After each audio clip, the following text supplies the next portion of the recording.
So quick Cat 309 CR high flow review. Probably run it for 200 plus hours so far. It's long track.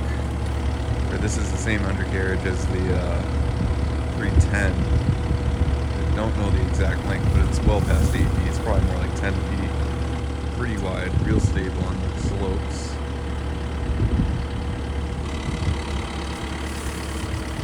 I like the size. It's got the heart of the big excavator, but you really can cram in places. The rocks and stuff we moved this summer has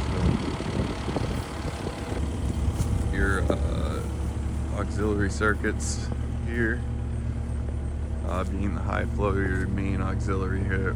It's currently hooked up to the thumb, which are right here. So this guy's 37 gallons a minute, which is great. The secondary's 9 gallons a minute, I believe. Got the Cat quick coupler and a case drain for all your hydraulic motors. SRS thumb, not progressive link, but pretty good. The shape is excellent because it pinches in between the teeth, so you can grab little half-inch pieces of brush, no problem. 24-inch cat bucket, long stick.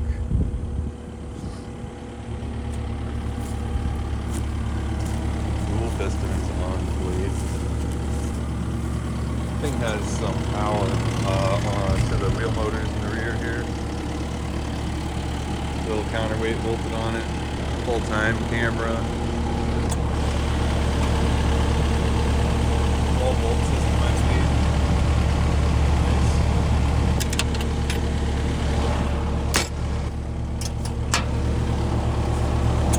Grease gun holder, love that.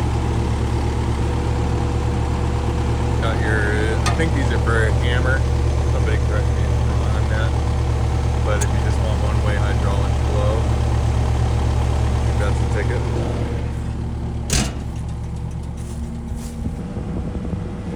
Next gen cab, pretty nice. Got the fancy camera one. Real comfy operators area though, no doubt. Got your skid steer style travel if you want. I don't really find myself using it very much because of variable terrain, but I'm sure if you were like flat or like on pavement or something, it'd be nice. This is like the control for the screen. It's touch screen, so if you don't like that, I guess you could use that. AC rips in the thing. Like detented throttle, which is nice. The backup or the travel alarms on at least this cat and many other cats I've run are kind of terrible. There may or may not be a quick way to disconnect them, but if you don't do that, every time you stop tracking at all, like you're traveling and you just boop, it resets. So every single time you have to press the button, and usually, you know, if you're doing something like really precise or like high stakes, that it kind of stresses you out. So I guess I don't like that, but I mean, other than the window not latching, the cat being a tiny bit small for my pup compared to the older cats, which seemed a little bigger actually.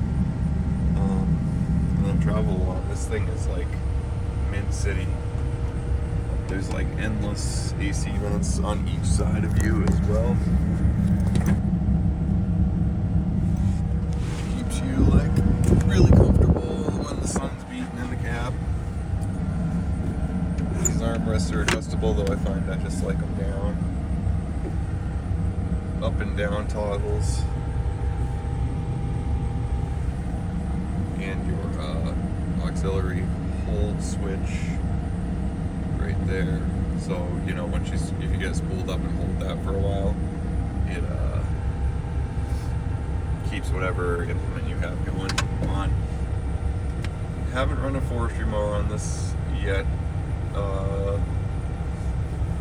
It's too bad we didn't because of that high flow setting. But it seems like the high flow kicks in when you're tracking around. Because you can track and use the thumb, and I think maybe the boom swing slows the machine down a little bit, but you can do so many functions at the same time in this thing. I guess it's 65 horsepower, I think. Air seat. The pump. Back and forth. That goes, seat forward, back, heated seat.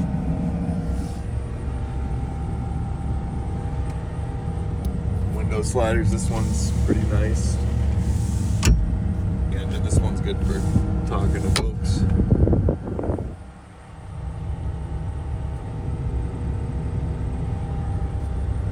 Nice place to spend some time though. I believe this machine comes in around 180 grand at the filming of this video. Yeah,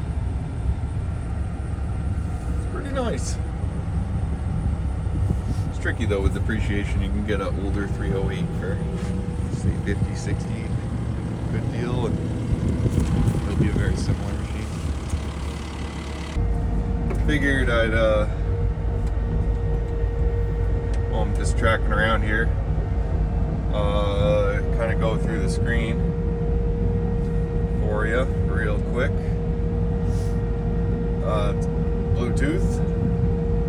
Sometimes the screen is black. You gotta just try it a few times. Heat right there. Got like auto, which never used, doesn't work too good in my opinion. Max, that's just like if it's hot out, you just press that and it maxes the AC out immediately. Defrost, I think. And this is okay. It's a little frustrating sometimes if you're trying to like adjust it while you're bouncing around, because it's a touchscreen, but you can kind of grab onto it. This has the quick coupler, which is great. You don't even have to like hold the joystick at all. It just uncouples when you ask it after a few prompts. These are like quick settings that you can change within the settings just to get to where you want to get going. Click on machine settings. This is how you get into like your pattern changer and the stick steer thing. This fine grading mode, I've never, you can kind of feel it maybe. It's not an aggressive tune, I guess. This is probably more, you feel it if you go in and kind of, I've been running it, this joystick in slow, and that's noticeable. Cruise control I haven't used. I'm sure there's applications where guys will figure out stuff to use with that. Yeah, whatever. Just quickly go through them. Another way to HVAC. Just gotta pick my blade up here real quick. I guess like a little bit of a bummer, or at least I haven't been able to find it, is like I haven't been able to find like fuel usage. I know like I've run a 315 and that had like gallons per hour, which was nice, like an estimate, kind of like an average fuel meter thing. But it's got some information in there.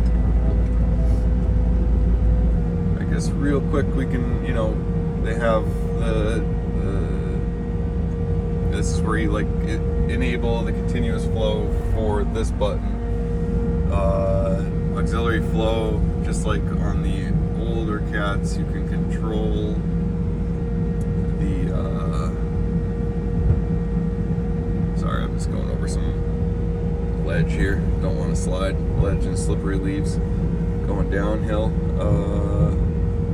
This is where you adjust your auxiliaries, which the older cats can do. Oh, we're sliding. Hold on. Gotta pay attention a little better. So this is where you adjust your auxiliaries, which is pretty fancy. You can say if you got one of those new style fully hydraulic tilt rotators, this is how you can like tune it in more or less, or anything like that. And there is like they've had this for a while as well, but your like presets that go in and change. I think that just changed it, right? Did it? Let's try plate compactor. Yeah, see how it's changing the you know, like their preset to run whatever implements they have in here. And apparently you can balance your in and out flow, maybe? I don't know. Somebody knows what that does. But yeah, that's really cool. All I see when I think of stuff like that is like, what kind of crazy contraptions can you attach to the end of this stick, you know? And that's a quick little overview of that. I know in this machine, for whatever reason, these things are disabled. I'm not sure what those are called, but they're, I've been in a 313 and those are working, which is pretty cool. Got like a side hill and a pitch right there, which I think we're about to max that out. Oh yeah, and it only goes 10 degrees. Pretty much where we're working right now, that thing's just been at 10 degrees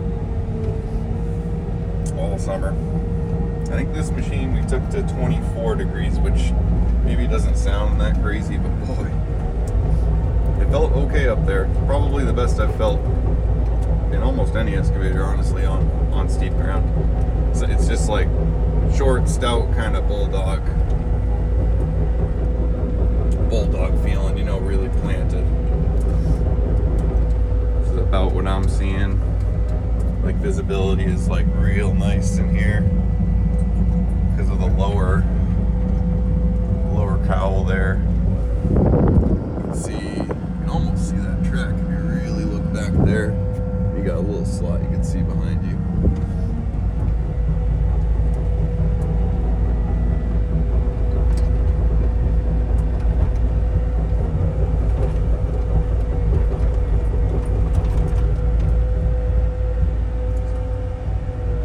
Really nice place to spend your time.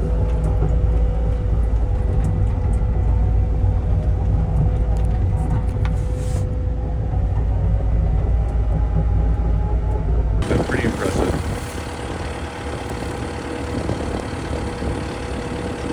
Yeah. Nice machine.